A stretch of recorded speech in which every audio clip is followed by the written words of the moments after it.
Hey, Brian. Hey. Hey, everyone out there. Thanks for being here in the live stream or watching afterwards. Get the uncut version. And with that, Brian, you ready to kick this thing off? Early morning, like first thing of the week for us, Yeah, right here it's on a Monday. Monday morning. Why not? Why not? All right. Hello and welcome to Python Bytes, where we deliver Python news and headlines directly to your earbuds. This is episode 342, recorded June 25th, 2023. I'm Michael Kennedy. And I am Brian Ocken. And this episode is brought to you by Brian and me, us, our work. So support us, support the show, keep us doing what we're doing by checking out our courses over at Talk Python Training. We have a bunch, including a really nice PyTest course written by Brian. Check out the Test to Code podcast, the Patreon supporters. Brian's got a book as well in PyTest. You may have heard of this. So please, if you check those things out, share them with your friends, recommend them to your coworkers. It really makes a difference. You can also connect with us on Mastodon. You'll see that over on the show notes for every episode. And finally, you can join us over at pythonbytes.fm/live if you want to be part of the live recording, usually Tuesdays at 11 a.m. Pacific time, but not today. No, Brian, we're starting nice and early because, well, it's a vacation time. And, well, Plum Bum, I think we should just get right into it. Sure. Plum bum. Let's do it. It's a new saying. It's an expression. Plum bum. Let's just do it. Let's just do it. Yeah, I have no idea where this comes from. But well, I do know where it comes from. It was last week. Last week we talked about shells, and Henry Schreiner said, "Hey, you should check out Plum Bum. It's kind of like what you're talking about, but also neat." So I did. We were talking about shh. Oh, before. right. We were talking about shh. Don't tell anyone. So Plum Bum, it's a little easier to search for actually than shh. So what is it? It's a Python library, and it's got it's shell combinations. It's for interacting with your environment. And there we go. Henry Schreiner, one of the maintainers. So it's a tool that you can install so that you can interact with your operating system and file system and stuff like that, and all sorts of other things. And it's got a little bit different style than but it so I was taking a look at, it's got like a local command for one. The basics are import from Plumbum, import local, and then you can run commands as if you were just running a shell, but you do this within your Python code. And there's also some convenience ones like SH has, like ls and grep and things like that. But you it generally looks like there's more stuff around how you operate with a shell normally. Things like piping, so you can you can pipe one like ls to grep to word count or something like that to count files. There's other ways to do it within Python, but if you're used to doing it in the shell, just wrapping the same work in a Python script, why not? Things like redirection, work, manipulating your working directory, just all sorts of fun stuff to do with your shell, but through Python. So. The pipe overriding the pipe operator in Python override sort of actually in the language being the same as in the shell is a little bit like pathlib doing the divide aspect, right? Like we're going to grab some operator and make it that it probably was never really imagined to be used for, but we're going to use it so it looks like what you would actually, the abstraction you're representing, which is pretty interesting. Yeah, and they like this example. They have an example in the README of piping ls to grep to word count, and they like define that as a chain, and it doesn't even run it. I don't think. It just defines this new sequence so you can chain together script commands, and if you print it, so it has probably a stir or a repr implementation that shows you exactly what all the pipe and the chaining was. So that's kind of a neat thing for debugging. And then when you actually run it, then it you call that thing like a function and it runs it. That's pretty neat. So It is. Yeah, it is. You can even do them inline, just put parentheses around them and kind of execute at the end. Yeah, pretty interesting. yeah, yeah. Anyway, just a fun little quick shout out to Plum.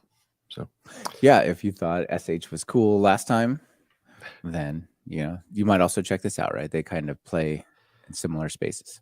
yeah, that's one of We're the talking things about. just one of the things I like about Python and the Python community is this variety of different libraries that might solve the same space, but have a different flavor. Some people like chocolate, some people like vanilla. So Yeah. Well, I'm a big fan of caramel. So how about we talk about faster CPython? okay, I'm So not. the faster CPython is they're really starting to show some results, right?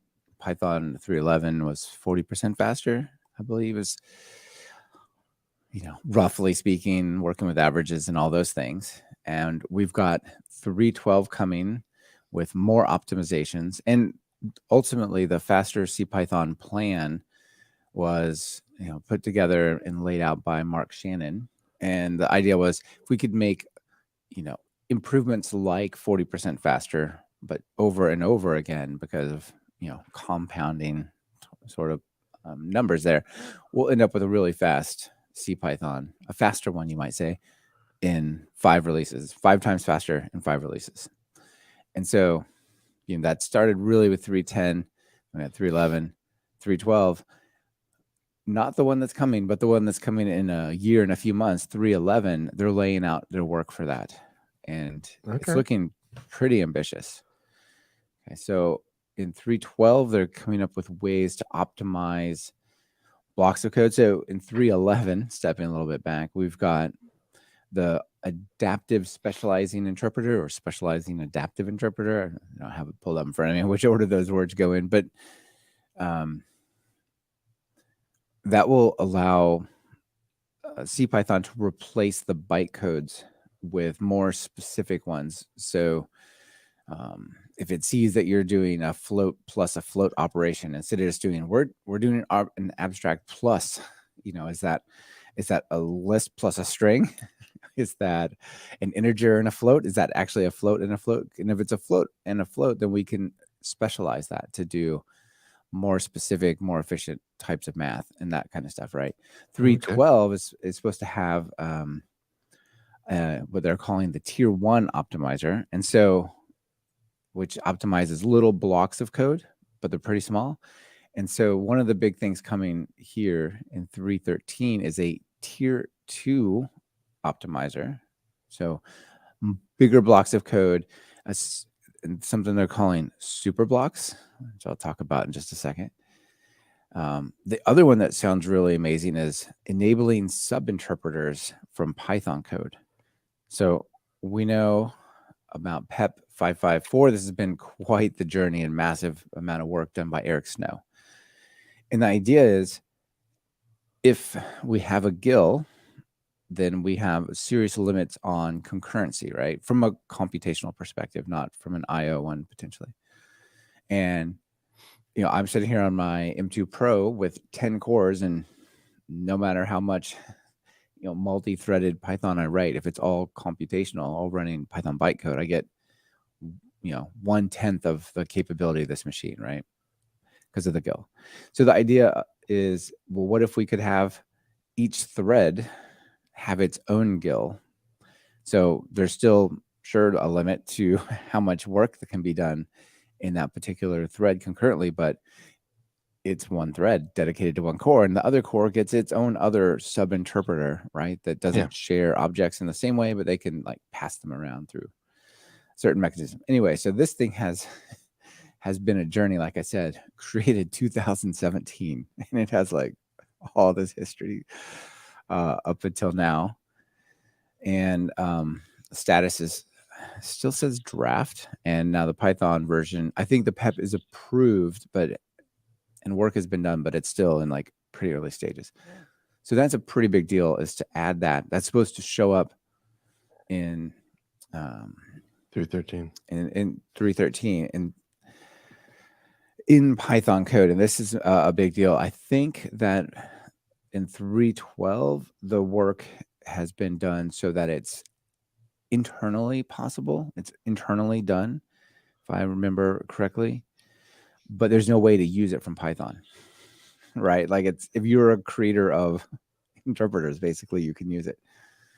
So now the idea is like, let's make this possible for you to do things like start a thread and give it its own subinterpreter, copy its objects over, let it create its own, and really do computational parallelism. I'm guessing interaction with async and await and those kinds of things. And also more improved memory management. Let's see what else.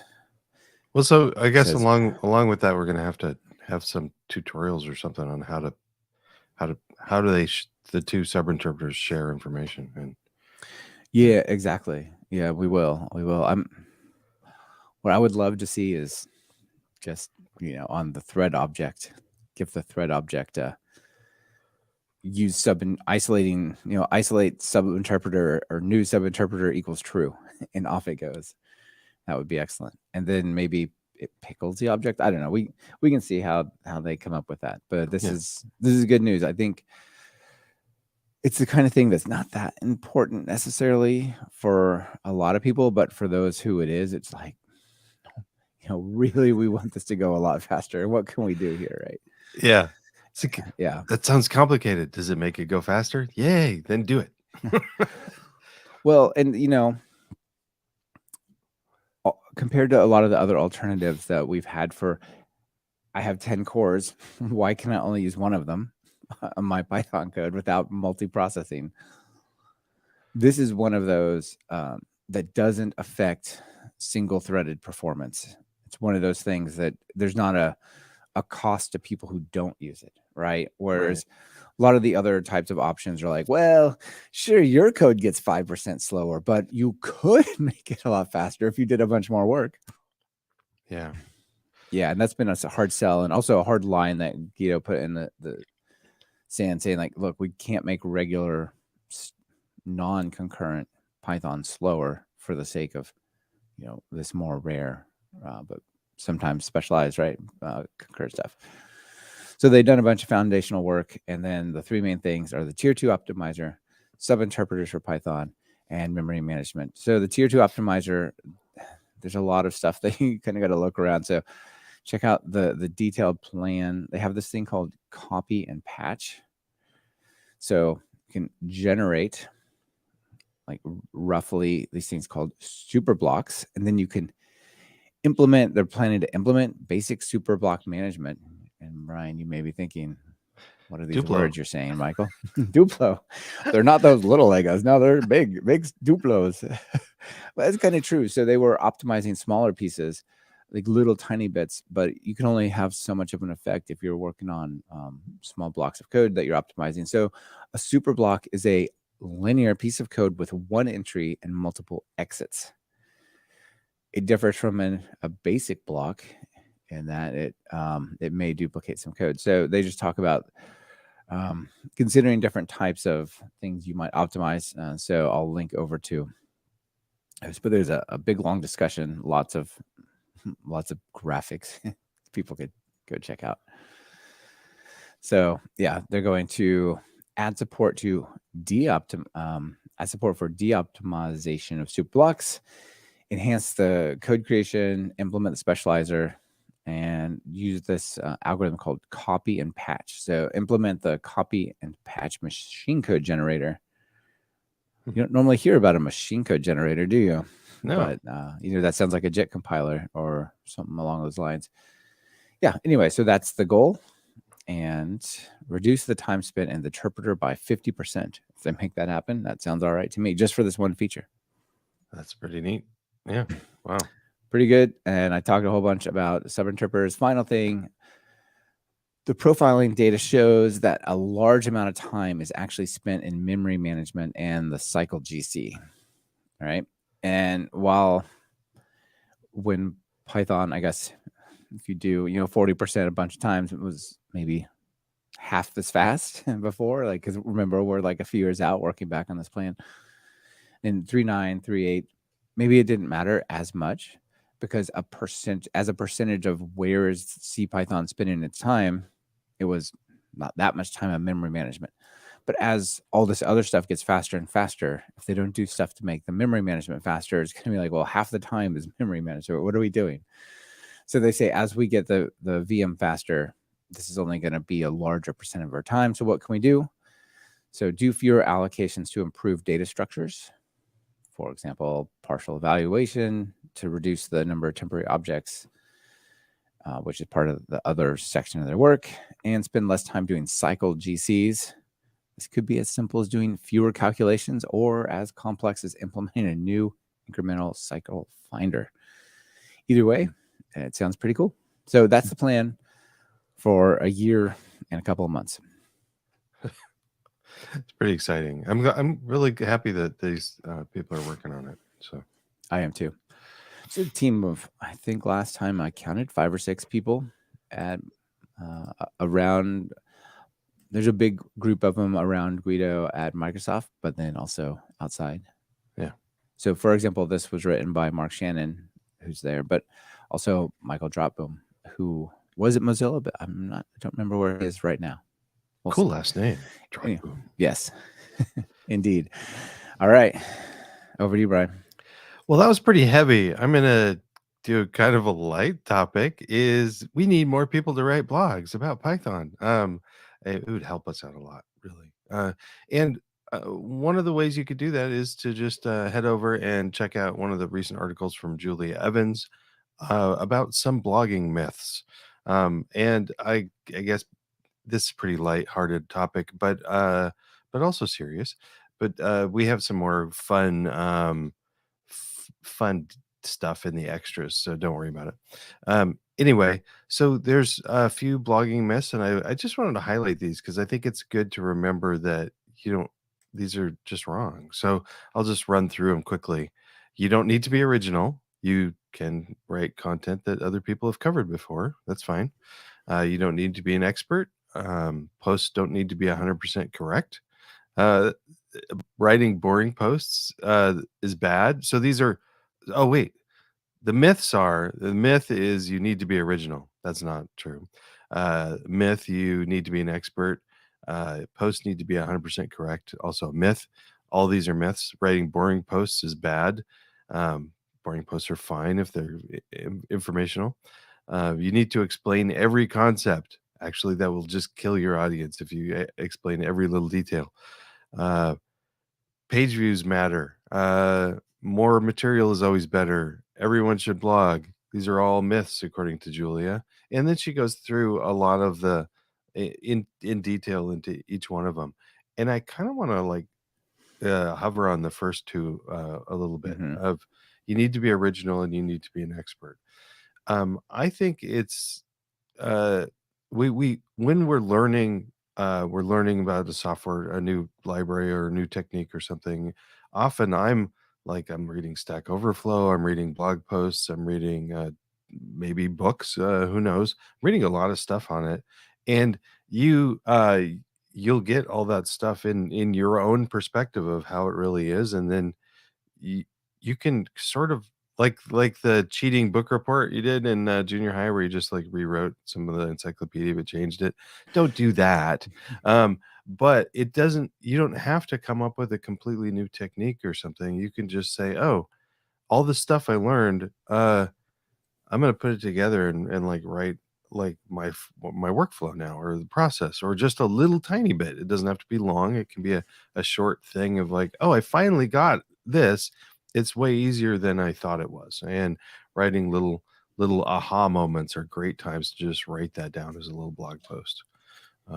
The other thing of you don't need to be an expert is a lot of us got started blogging while we were learning stuff as a way to write that down.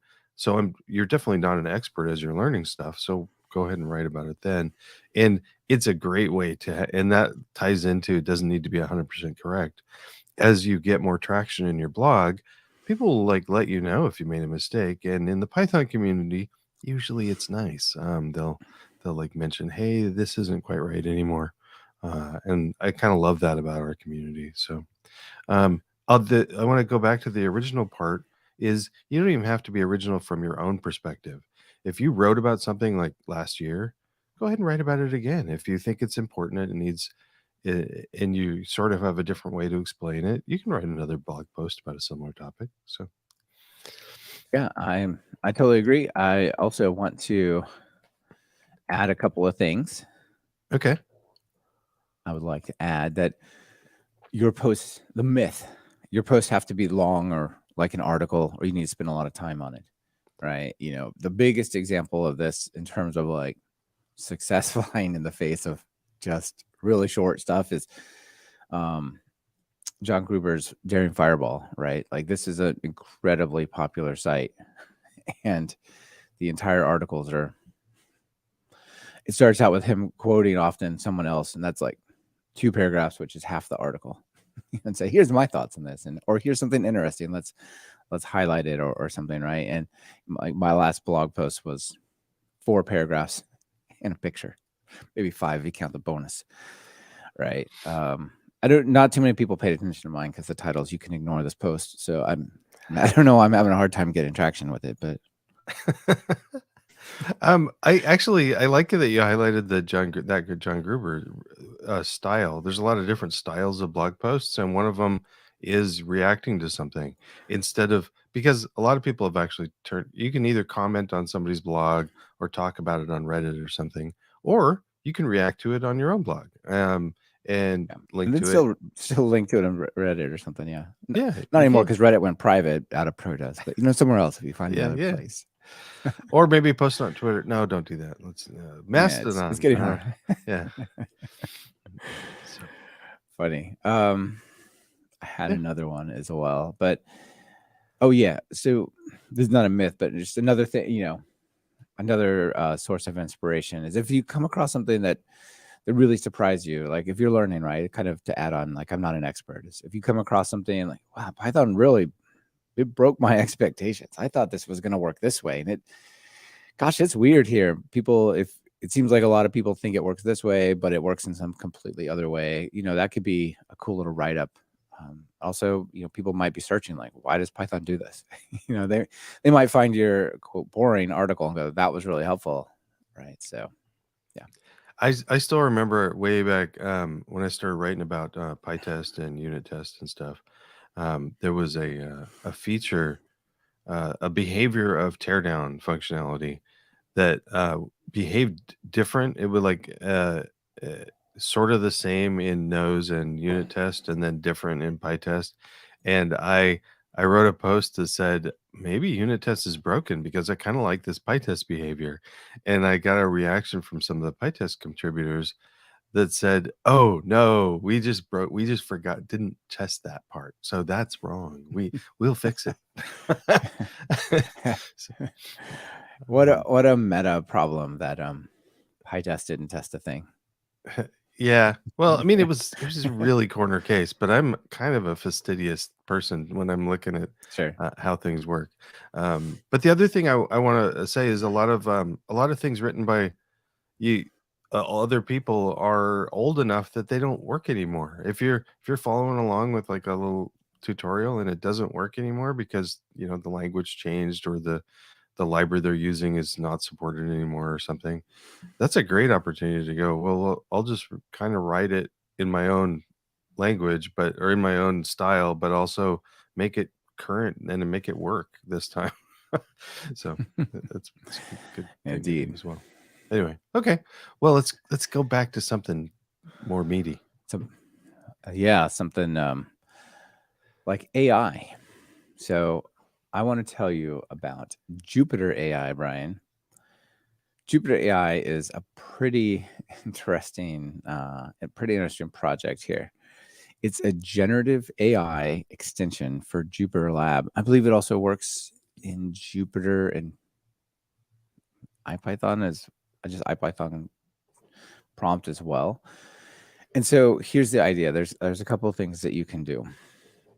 So Jupyter has this thing called a magic, right? Where you put 2% in front of a command and it applies it to an extension to Jupyter, not It's not trying to run Python code, but it says, let me find this thing. In this case, you say %% AI, and then you type some stuff. So that stuff you type afterwards then, turns on a certain behavior for that particular cell. And so this AI magic, literally, it's % AI, and then they call it a magic, or it is a magic. So AI magic turns Jupyter notebooks into reproducible. It's the interesting aspect, generative AI. So think if you could have Chat GPT or OpenAI type stuff clicked right into your notebook.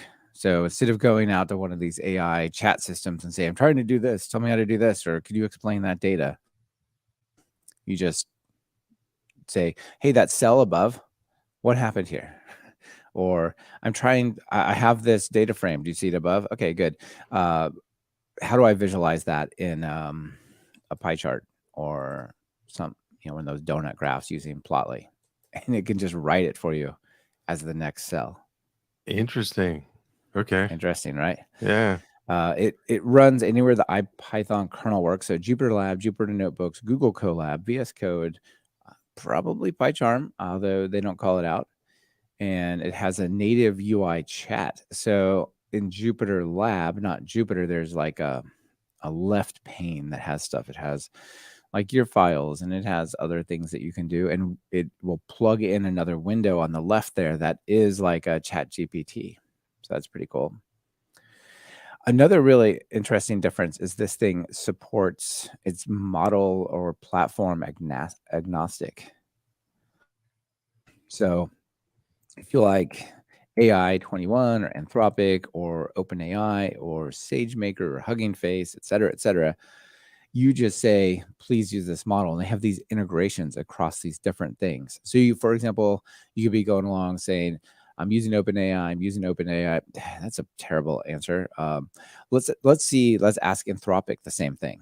And then right there below you can use these different models and different AI platforms and go, actually, it did really good on this one. I'm just going to keep using that one now for this part of my data. Okay. Okay. So how do you install it? You pip install Jupyter_AI. That's it. It's good to go. And then you plug in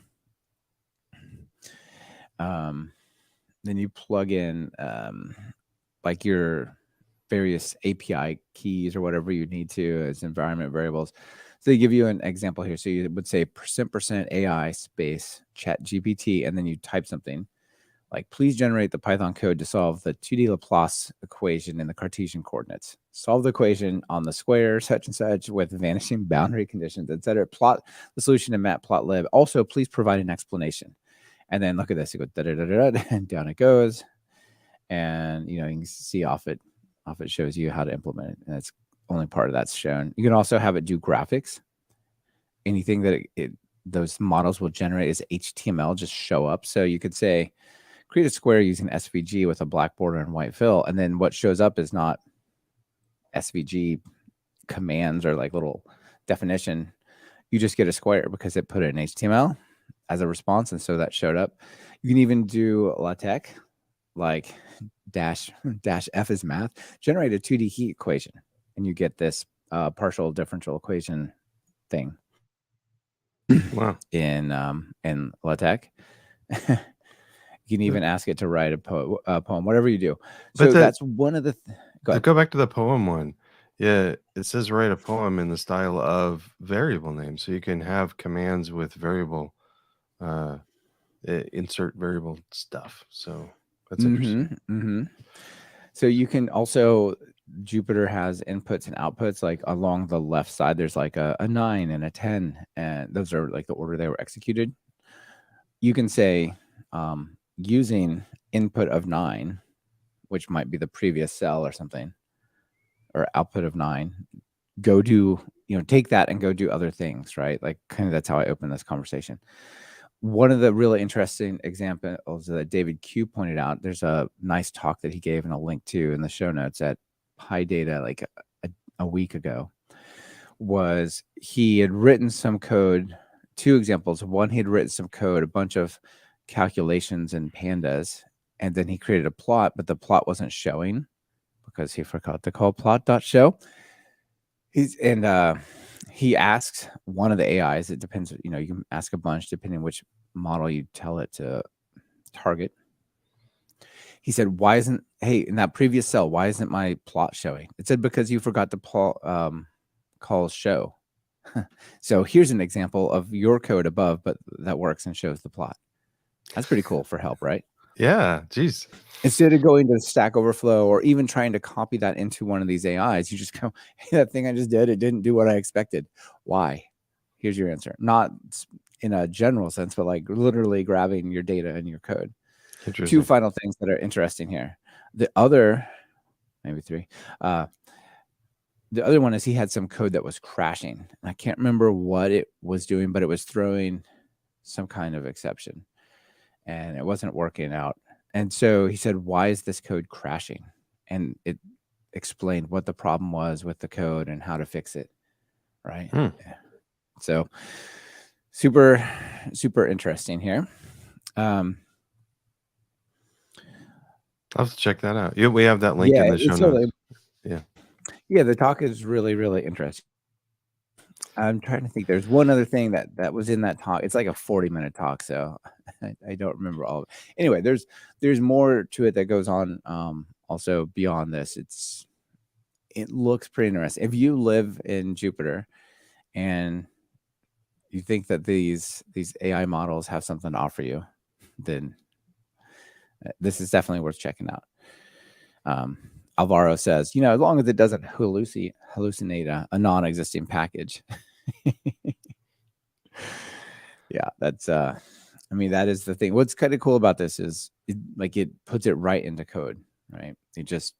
You can run it and see if it does indeed work and do what it says. So anyway, that's our last. Yeah, go ahead. Oh, before we could move away too much, I was listening to a NPR show about talking about AI, and somebody did a research. I think it was for the Times, New York Times, a research project, and found out that like there were sometimes they would ask like what's the first instance of this phrase showing up in the newspaper or something, and it would make up stuff, and they'd say, well, what are those, show those examples, and it would show snippets of fake articles that actually never were there. It did that for that's crazy. It did that for legal proceedings as well, and a lawyer cited those cases and got sanctioned or whatever lawyers get when they do it wrong. Like, those are wrong. Don't do that. But also, the final thing that was interesting that I now remember that you made me pause to think, Brian, is you can point it at a directory of files like HTML files, Markdown files, CSV files, just like a bunch of files that happen to be part of your project and you wish it had knowledge of. So you can say /learn and point it at a subdirectory of your project. It will go learn that stuff in those documents. Oh, and interesting. then you can say, okay, now I have questions, right? Like, if it learned some statistics about a CSV, the example that David gave was he had copied all the documentation for Jupyter AI over into there and it told it to go learn about itself.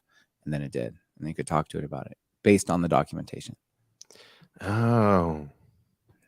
So if you got a whole bunch of research papers, for example, you're like, all right, learn those.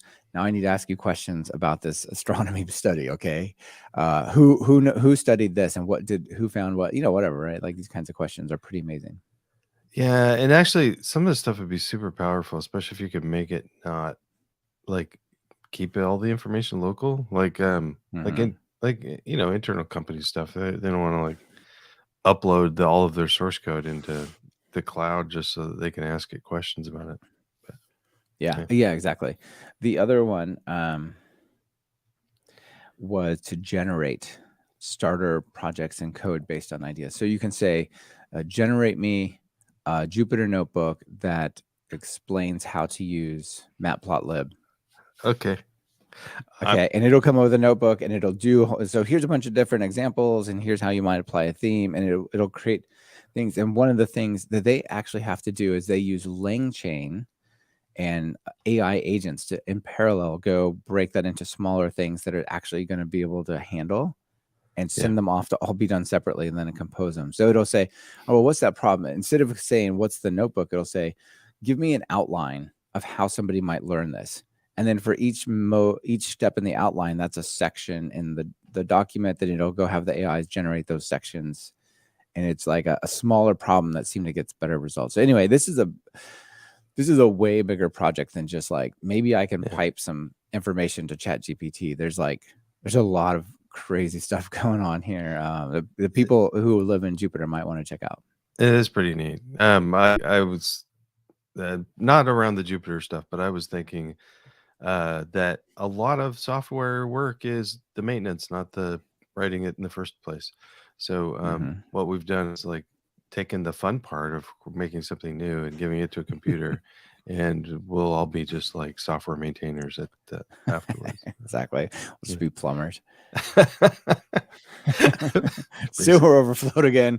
Call the plumber. No, I don't want to go in there. And also, I'm just imagining like a whole bunch of new web apps showing up that are generated by like ideas, and they kind of work, but nobody knows how to fix them. But yeah. Sure. I mean, I think that you're right, and that's going to be what's going to happen a lot. But you technically could come to an existing notebook and add a cell below it and go, I don't really understand. Could you try to explain what is happening in the line of, in the cell above? Yeah. And it also has the possibility for making legacy code better. And if that's the reality, we'll see. Yeah.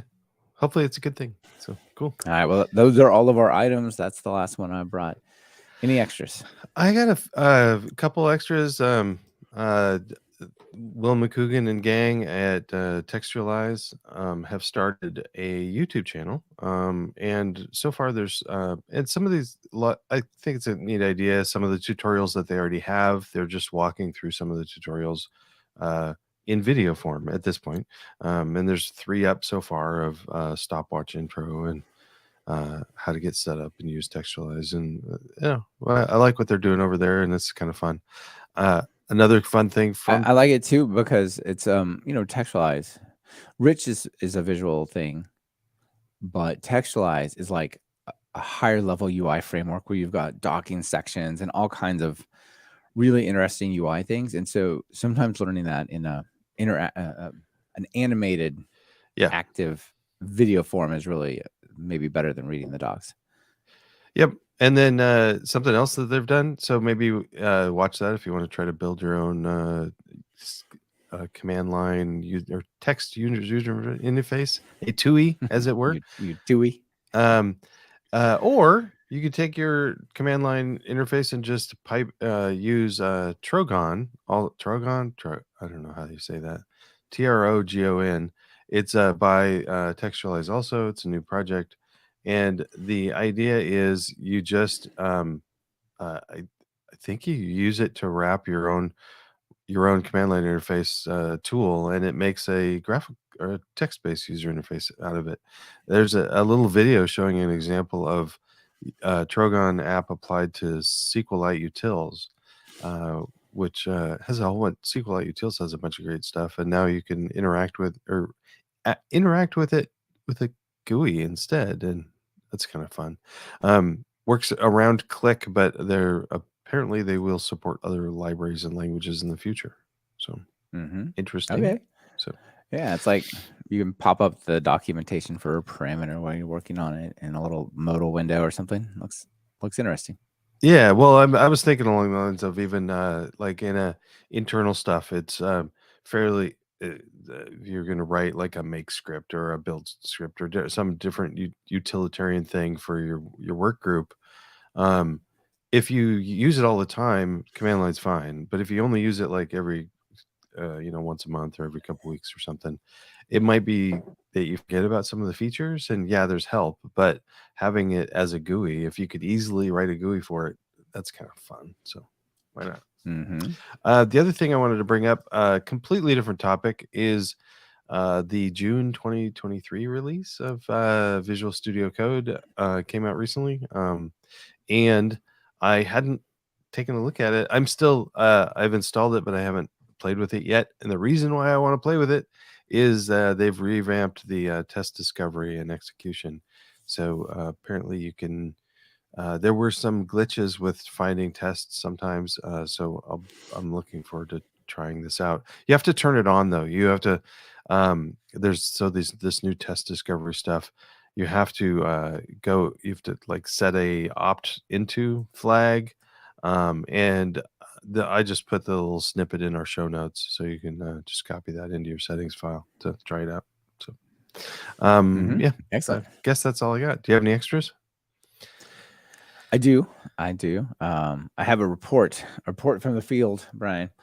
So I had my 16-inch MacBook Pro M1 Max as my laptop, and I decided I just it's not really necessarily the thing for me. So I traded it in and got a new MacBook Air 15-inch, one of those big, really light ones. And I just want to sort of compare the two if people are considering this. I have my mini that we're talking on now with my big screen and all that, which is M2 Pro, is super fast. And I found like that thing was way faster than my much heavier, more expensive laptop.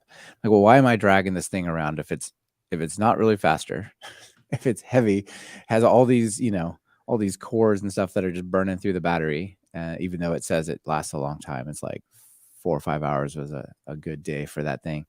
I'm like, you know what, I'm gonna trade it in for the new, little bit bigger Air.